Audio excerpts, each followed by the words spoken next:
नमस्कार, आप सभी का स्वागत करता हूं अपने YouTube चैनल सुरेंद्र सिंह बोरा में।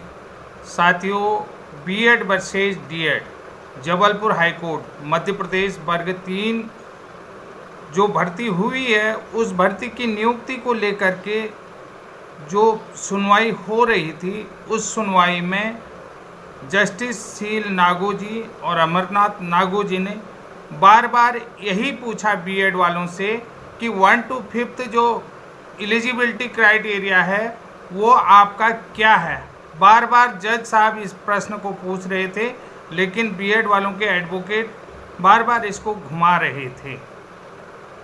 अब यहाँ पर देखिए कौन से तथ्य हैं, क्या बीएड वालों की नौकरी जाएगी या क्या बीएड वालों की नौकरी बचेगी। ये बहुत बड़ा प्रश्न है और चिंता का विषय भी है बीएड वालों के लिए।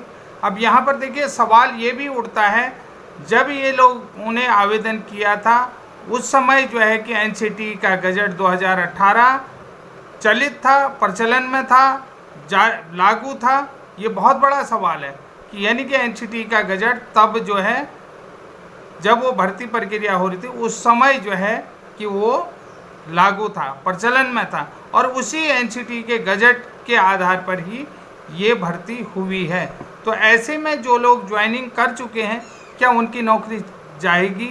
एनसीटी का गजट 11 अगस्त 2023 को माननीय सुप्रीम कोर्ट ने उसे क्वेश कर दिया है, यानी कि रद्द कर दिया है। तो ऐसे में क्या मध्य प्रदेश वर्ग 3 बीएड शिक्षकों की नौकरी बच पाएगी, ये बड़ा सवाल है।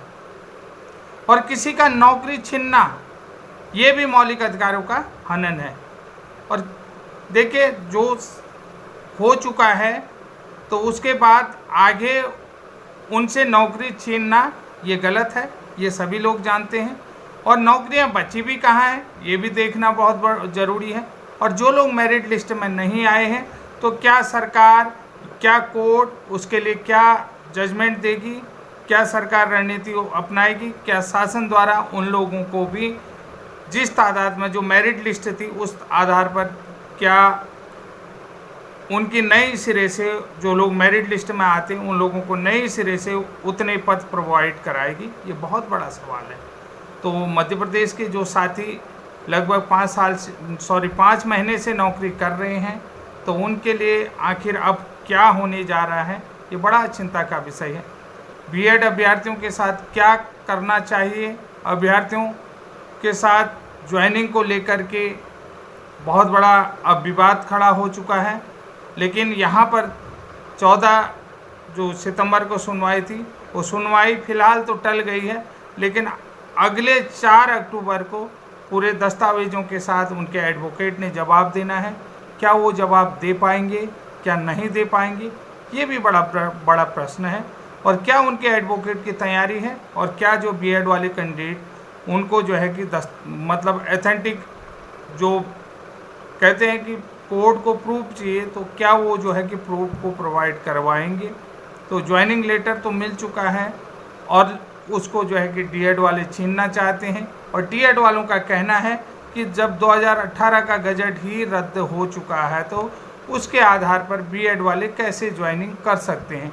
क्या उनके पास डॉक्यूमेंट आधार है, वो डॉक्यूमेंट दिखाएं जिसके आधार पर वो ज्वाइनिंग कर रहे हैं। अब देखिए दूसरी बात है कि बीएड वालों के लिए निगेटिव भी आ सकता है, जो डॉक्यूमेंट नहीं रखना या जो डॉक्यूमेंटों के साथ तैयारी न करना, ये भी एक निगेटिव प्रश्न है। अगर 4 तारीख को वो जो है कि ऑथेंटिक दस्तावेज़ों को नहीं दिखा पाते हैं तो हो सकता है उनके लिए नेगेटिव भी आ सकता है। लेकिन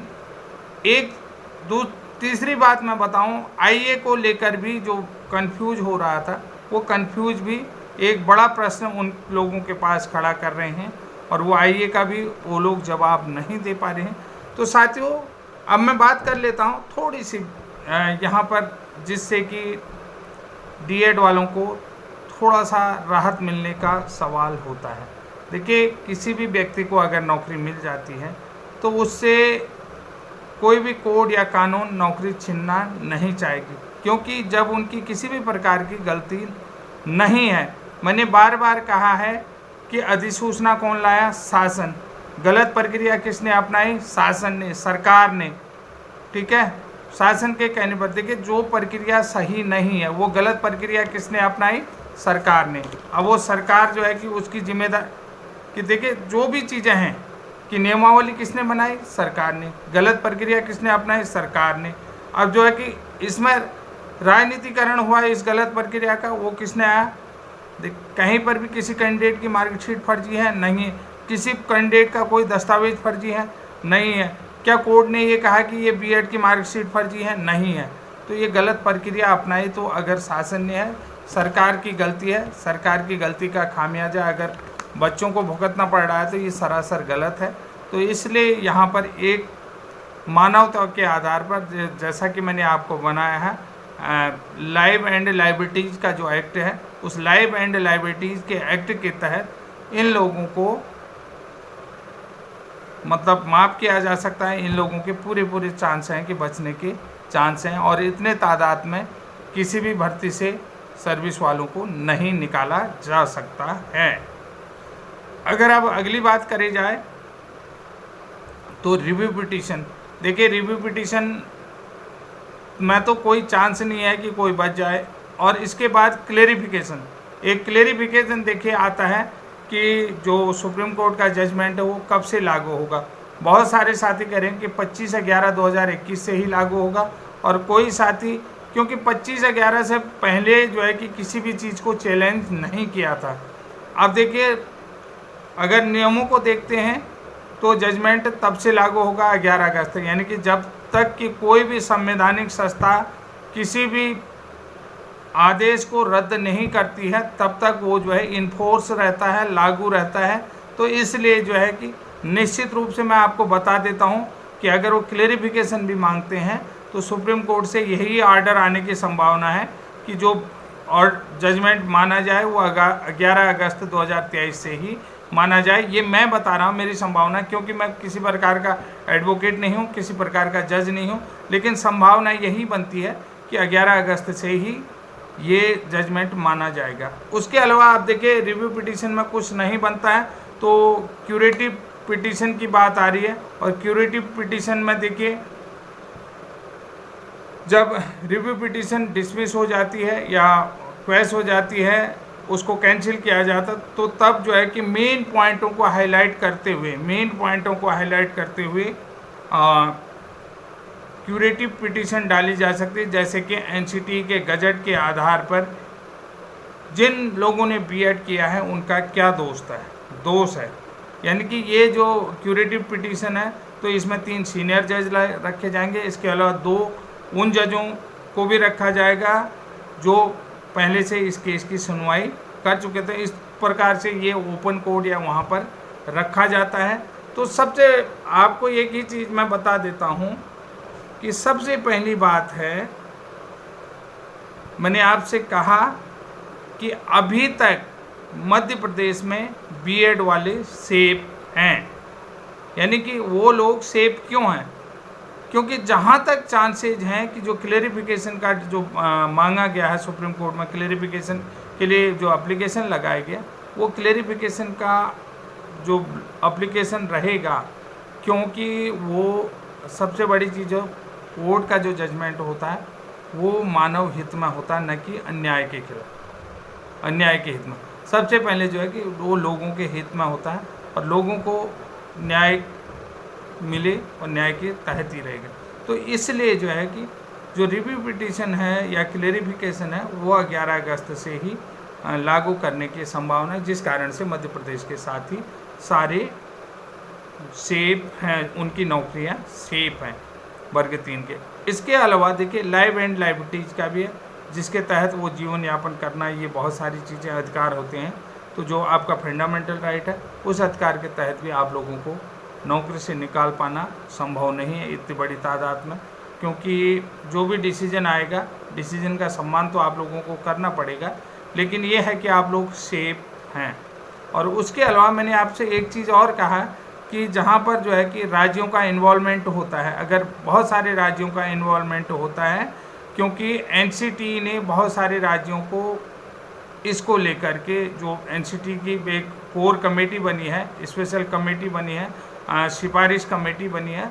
तो एनसीटी के द्वारा राज्यों को पत्र लिखा है कि राज्य के लोग जो हैं कि क्या चाहते हैं कि 1 to 5 जो है कि बीएड एलिजिबिलिटी शामिल करना चाहिए या नहीं चाहिए।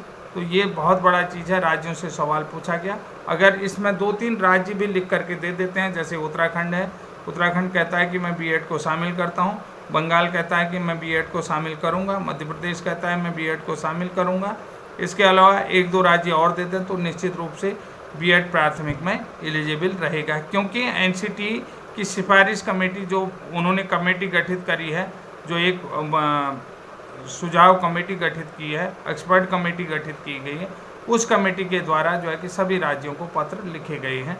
तो इस तरीके से पूरी संभावना आप लोगों की बनती है कि आप लोग सुरक्षित रह जाएंगे और बीएड भी प्राथमिक में शामिल होने की संभावनाएं रहती हैं। और अगला जो कारण बनता है कि अगर अध्यादेश की बात करते हैं तो अगर 23 सितंबर से जो है कि 1 नेशन 1 चुनाव की जो विशेष बैठकें होती हैं, उस बैठक में अगर कोई भाजपा नेता, जैसे अभी बिहार से भाजपा नेता जो है कि एक बीएड की समस्या को लेकर के सामने आ रहे हैं, ऐसे कोई भी पार्टी के जो वर्तमान में जो है कि सत्तासीन पार्टी है, सत्तासीन के पार्टी या सांसद के द्वारा, विधायक या सांसद के द्वारा अगर इस तरीके का प्रस्ताव रखा जाता है तो निश्चित रूप से बीएड के लिए अध्यादेश भी आने की संभावना रहती हैं। तो साथियों, ये महत्वपूर्ण जानकारी है और इस महत्वपूर्ण जानकारी के साथ आपको मेरे वीडियो अगर सही लगते हैं तो निश्चित रूप से चैनल को सब्सक्राइब करते हुए वीडियो को शेयर करें, लाइक करें। और तब तक के लिए जय हिंद, जय उत्तराखंड।